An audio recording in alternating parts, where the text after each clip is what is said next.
Isang laro na hindi para sa ligaya, kundi para sa bigat ng mundong pa. Magibay ko tumbola ng responsibilidad. Mabigat hambakan, hindi kapag bumagsak at hindi mo basang sa iba. Parang sipahan na pinanday, hindi pinalambot.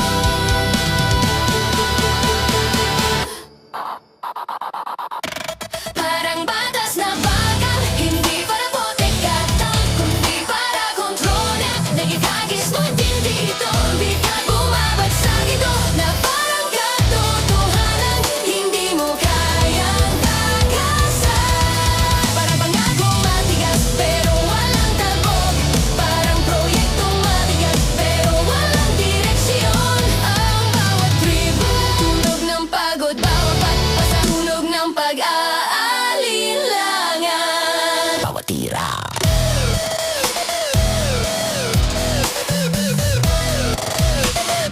bawat tira, tunog ng pag-asa.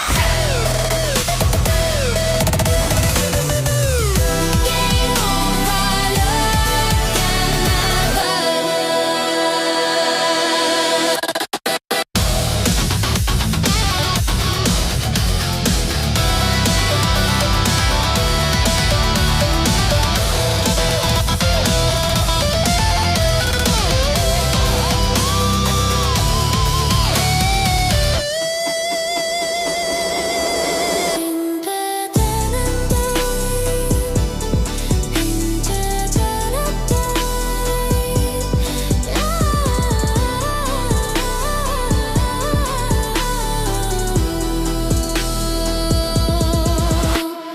Parang lider na puro bigat, walang lambot. Parang desisyon, puro tunog, walang puso. Parang mundong puro forma, walang laro. Paalala na minsan ang buhay ay hindi goma. Hindi laging tumatalbog pabalik, hindi laging sumusunod sa galaw mo. Minsan bumabagsak lang, pero kahit ganon may tapang sa pagbitbit. May lakas sa paggawak, binibay na walalak sa paangat. Kahit mabigat ang bola, sa dulo hindi mahalaga kung gaano kabigat ang bola, kundi kung gaano katatag ang kamay na may hawak nito. Ang kamay na may hawak nito.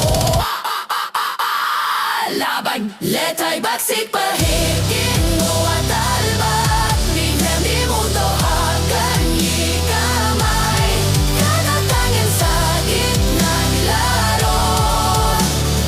Truth, noise, victory. Mental basketball, higin mo at talbak. Biglang di mundo hanggang ikamay. Katatangin sa gitna laro. Truth, noise, victory. Basketball, kaya